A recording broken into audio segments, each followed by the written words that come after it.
ሚስጥሩን ብትደብቅ ሌላ ሰው የማይናገር ይመስልሃል? ሚስጥሩን አንተ ልትደብቅ ትችላለህ፣ ነገር ግን ሌላ ሰው ደግሞ የሚናገር ሰው አይጠፋም። ስለዚህ ለዛም ነው እውነት መቼም ተደብቅ አትቀርም፣ ተጠንቀቅ። ሁሉ ነገር እንኳን ቢቀርብህ ኤዱ በጣም ምርጥና አስተዋይ ጥሩ ሚስት ትሆናለች። ስለዚህ እባክን አምልጥ ብዬ ከዚህ በፊትም ነግሬህ ነበረ። እውነታውን በደረሰችበት ሰዓት እሷ ራሷ ሸሸች ማለት ነው። ምክንያቱም እንደማታዋጣት ስላወቀች ብላ ስትናገር ማን የነገረው? ከአንቺ በቀር ማንም ሊነገር አይችልም ይህንን ስራ ይህንን ድርጊታችንን ሲልም እኔ ብቻም ሳልሆን ሌላ ሰውም ሊናገርም ይችላል። ስለዚህ አንድ ነገር ልንገር አለችው። እውነት መቼም ቢሆን ተደብቃ አትቀርም። ሚስጥሮችን አንተም እንዲሁም ቲና ልትይዙ ትችላላችሁ፣ ልትደብቁ ትችላላችሁ። ሌላ ሰው ግን ያየ ሰው መናገሩ አይቀርም። ስለዚህ እወቅ። እኔ ከዚህ በፊት ነግሬክ ነበረ። አሁን ምን ልሁን ብለህ ነው እኔን ደግሞ የምታንቀው? ምን ልሁን ብለክ ነው? በዚህ በቢላ ሳልዋ ከዚህ ውጣልኝ ከክችን አለችው። አስፈራራችው። እሱን ነገር አስቀምጪውና እናውራ። ይህን ነገር የምትናገሪው አንቺ ነሽ። ከአንቺ በቀር ማንም የሚያወራ ሰው የለም። ስለዚህ ባክሽን ንገሪኝ አላት። ከዛም ስንቴ ነው የምነግርህ? ሚስጥሩን አንተ ብትደብቅም ሌላ ሰው ሊደብቁ አይችልም። አሁን ከክችን ውጣልኝ አለችው። ከዛም አባባ ጋር ሄደ። አባባ ሲለውም ምን ሆነክ ነው ዳኒ አለው። አባባ እኔን እኮ ጥላኝ ጠፋች። ማነች እሷ? ኤዱ ናታ። ኤዱ እኮ እኔን ጥላኝ ጠፋች። ስለዚህ ምን ተፈጠረ? እንዴ አባባ ምን ተፈጠረ ትለኛለህ እንዴ? እኔ እኮ ኤዱን በጣም ነው የምወዳት፣ በጣም ነው የማፈቅራት። ለእሷ ስል መሰለኝ እንደዚህ የምንከራተተው ሲልም እንዴ አንተ ወት አሰራም እንዴ? ከዚህም ከዛም ከቤት ቤት ከምትዞር ምን አለበት እሷን ለማስተዳደር የምፈልግ ከሆነ ወጣ ብለህ እኮ ብትሰራ ኖሮ እሷም ከእጅግ አታመልጥም። ዞሮ ዞሮ እንደዚህ በእንደዚህ አይነትማ መቼም አታገኛትም። ቆፍጠን አትልም እንዴ አንተ? አሰራም እንዴ? ምን ትሰራለህ እዚህ እንዴ? አንተ እኮ ጠንካራ ብትሆን ኖሮ በስነ ስርዓቱ እምሰራ ብትሆን ኖሮ ከአንተ አትርቅህም ነበር። አንተስ መች ትንከባከባታለህ? መች ቦታ ሰጥተህ ታውቃለህ? እሷ ግን አንተን ለማግኘት ብዙ መስዋዕት ከፍላለች። አንተ ግን መስዋዕት ከፍለሃል? አባባ ሲሉትም እኔ በጣም ብዙ መስዋዕት ከፍያለሁ። በእሷ ምክንያቱም እንደዚህ አይነት ነገር ውስጥ የገባሁትኝ እሷን ለማግኘት ብዬ። እንዴ እሷም እኮ መስዋዕት ከፍላለች አባባ ሲሉ፣ ኧረ በፍጹም ለእኔ ፍቅር ስትል መስዋዕት አልከፈለችም ሄዱ አላለም።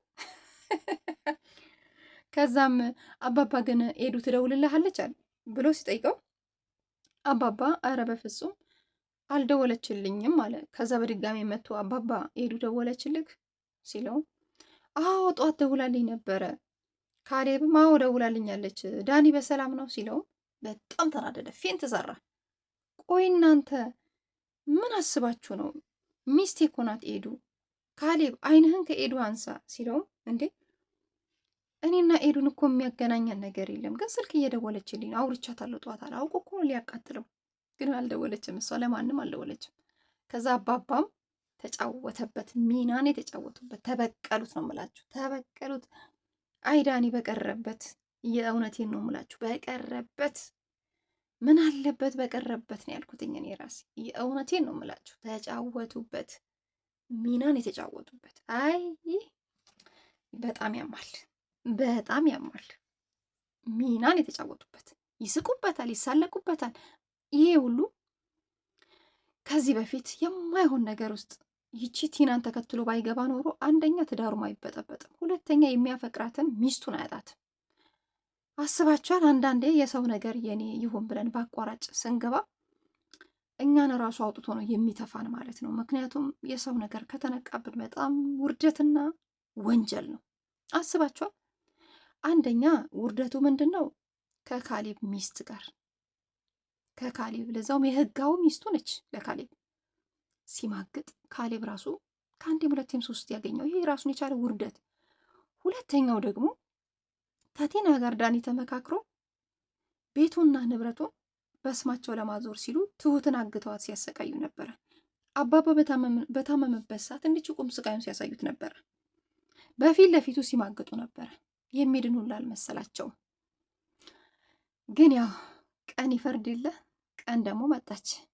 ቀኑ ሲመጣ አባባ ሁሉንም ነገር ስለሚያውቁ ቲናም ለካሌብ እንደማትሆን ስለሚያውቁ ይችን ቀን ሲጠብቁ ነበረ። በስተመጨረሻም አንቺ ለካሌብ የምትሆኚ አይነት ሴት አይደለሽም፣ ብትገይም አንቺ ነሽ የምትገዩ፣ እሱ ነፍሰ ገዳይ አይደለም። ነፍሰ ገዳይ ቢሆን ኖሮ አስቀድሞ አንቺን ያጠፋሽ ነበረ። ነገር ግን ልጄ እንደዚህ አይነት አይደለም። ስለዚህ አንቺ ለካሌብ የምትገቢ አይነት ሴት ብትሆኝ ኖሮ አስታርቃችሁ ነበረ። ነገር ግን እሱ ወስኗል። ምክንያቱም እንደማትገቢው እኔም ተመልክቼሻለሁ። ትዳርሽን አታከብሪም። ለትዳር ምንም አይነት ቦታ የለሽም። ጥቅም፣ ቤት፣ ንብረት እንጂ ካሌብን አትፈልጊውም። እኔ ራሱ ስንት ጊዜ ፈተንኩሽ።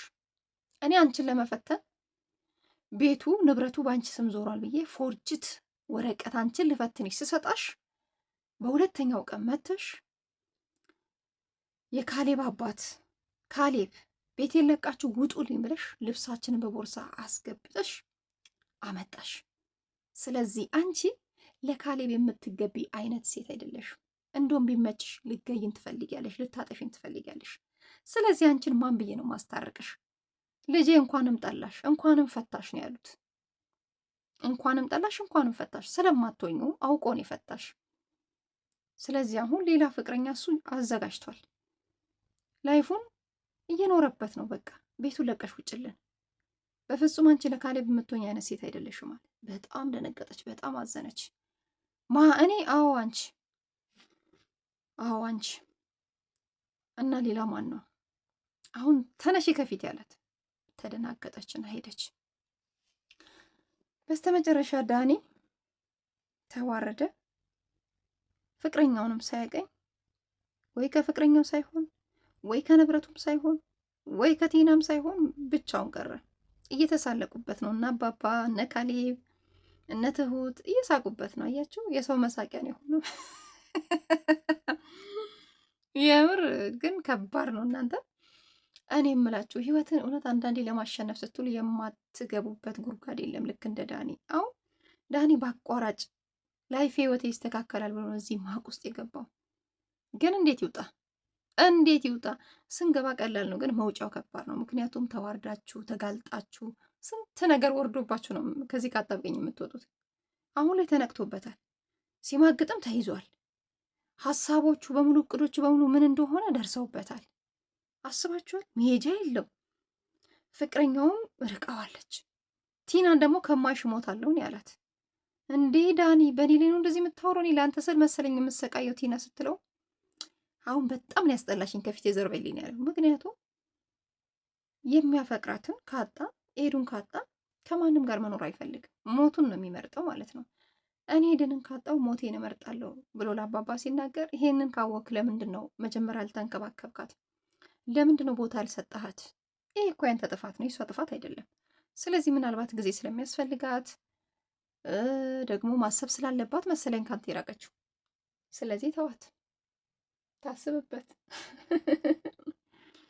የምር አባባ ይመቻቸው እና ካሌብም እንድችው ሲያቃጥለው ነበረ። እንድችው በቃ ቅጥል ሲያደርጉት ነበረ ተመካክረው።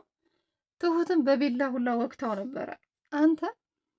አንተ እኮ ሰው አይደለህም ሲጀመር ማለት ነው። ኤዱ ለአንተ የምትገባ አይነት ሴት አይደለችም። ኤዱ በጣም መልካምና ጥሩ ሴት ናት፣ ለትዳር የምትሆን ሴት ናት። አንተ ግን ቲና ነች የምትገባ። ወደ ቲና ሂድ ስትለውም ቲናን እኮ ወድጃት አፍቅሬያት ሳይሆን ከእሷ ጋር ሁኜ ህይወትን ለማሸነፍ ብዬ ነበር አልተሳካልኝም ሲል፣ ድሮ ይሳካልኛል ብለህ ታስባለህ እንዲ ያለችው ትሁት። የሰው ነገር የሰው ነው፣ የራስ ነው አለችው። እና በስተመጨረሻ እውነታውን ሲደርሱበት ዳኒ በስተመጨረሻ ቲናና ዳኒ ተዋረዱ። እወዳቸዋለሁ፣ አከብራቸዋለሁ። አስተያየታችሁን በኮሜንት አስቀምጡ። ባይ ባይ።